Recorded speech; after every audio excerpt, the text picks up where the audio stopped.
Всем привет! И сегодня я покажу, как приготовить самые вкусные синнабоны в вашей жизни. Я перепробовала много рецептов, и этот рецепт определенно самый лучший.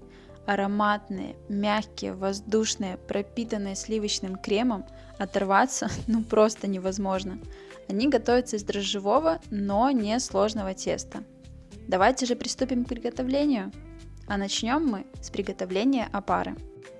Берем миску и вливаем в нее 380 грамм теплого, но не горячего молока. К нему мы всыпаем 11 грамм сухих дрожжей. Дальше мы отвешиваем 100 грамм сахара и от общего количества всыпаем к молоку 2 столовые ложки. Дальше мы отвешиваем 750 грамм муки. И от общего количества нам нужно всыпать примерно 1/3 часть. Это примерно где-то 250-260 грамм муки мы всыпаем в молоко. И все хорошо перемешиваем. В опару муку можно не добавлять. Просто смешать молоко, дрожжи и сахар и подождать, пока появится шапочка. Но с мукой дрожжи работают активнее, и выпечка получается более воздушной. После того, как масса стала однородной, накрываем ее пищевой пленкой и убираем в теплое место на 30-40 минут. У меня опара постояла 30 минут в теплой духовке и уже хорошо увеличилась в объеме. Теперь мы к опаре добавляем 2 куриных яйца.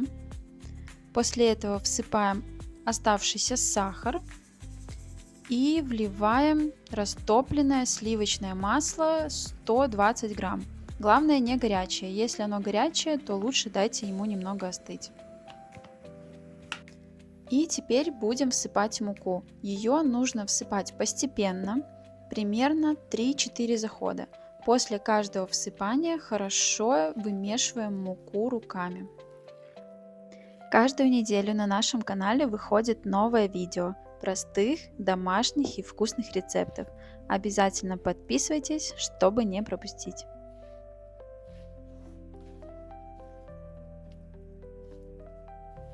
Буквально через пару минут тесто становится эластичным и уже практически не липнет к рукам.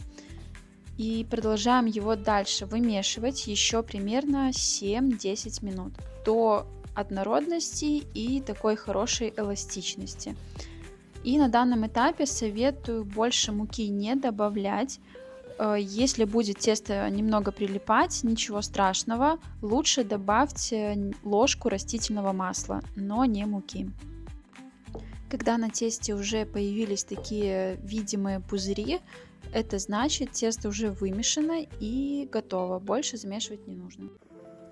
И после того, как тесто замешали, берем миску, в которой тесто будет подходить, и хорошо смазываем ее растительным маслом.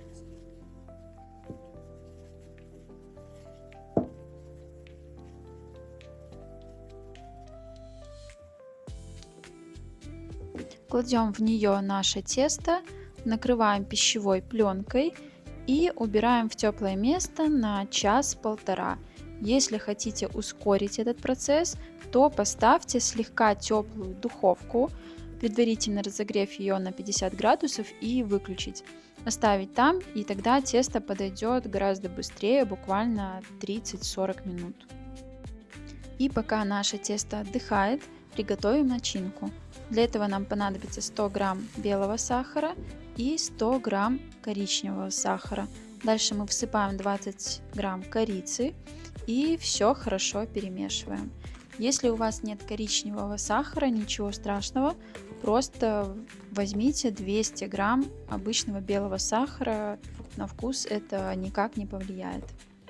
Вот такая ароматная смесь у нас получается, пока убираем ее в сторону.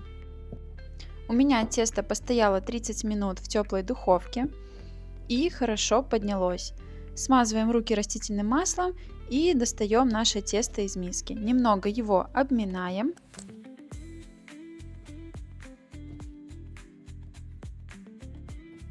И при помощи скалки раскатываем его в прямоугольник примерно толщиной полсантиметра.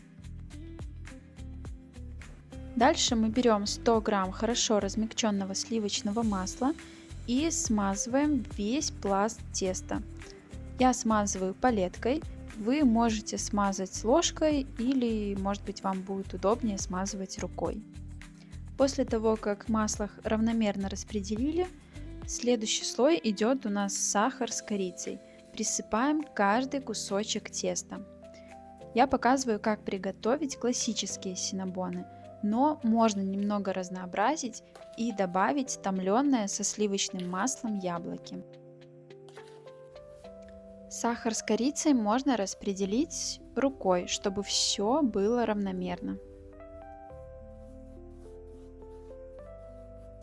Начинку хорошо распределили и дальше скручиваем наше тесто в плотный рулет.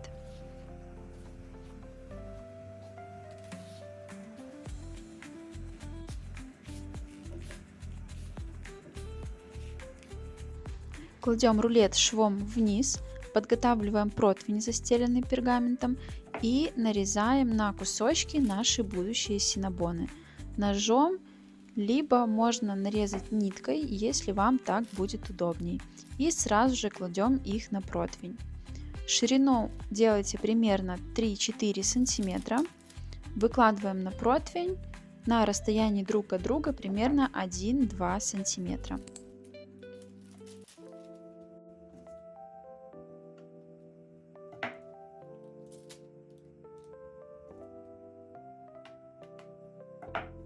Дальше накрываем их пищевой пленкой или полотенцем и снова оставляем их на минут 20-30, чтобы они немного увеличились в объеме. И пока наши булочки отдыхают, приготовим крем. Для крема нам понадобится 300 грамм творожного сливочного сыра. К нему мы добавляем 2-3 столовые ложки молока и 2 столовые ложки сахарной пудры. Если хотите послаще, можно добавить чуть больше.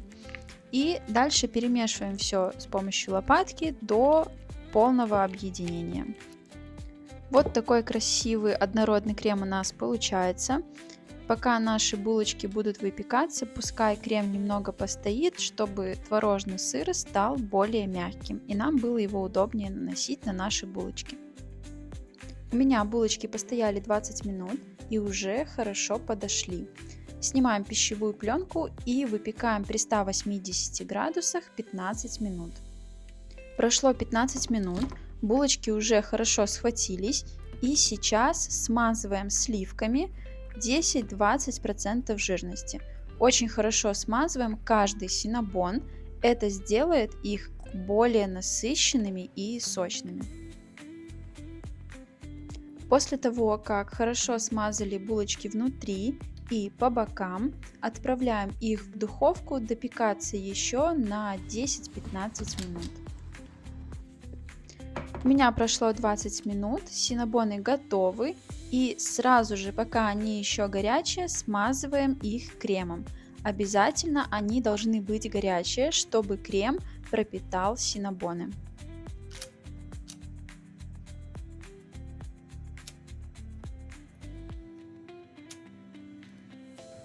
Обильно, не жалея крема, смазываем каждый синнабон.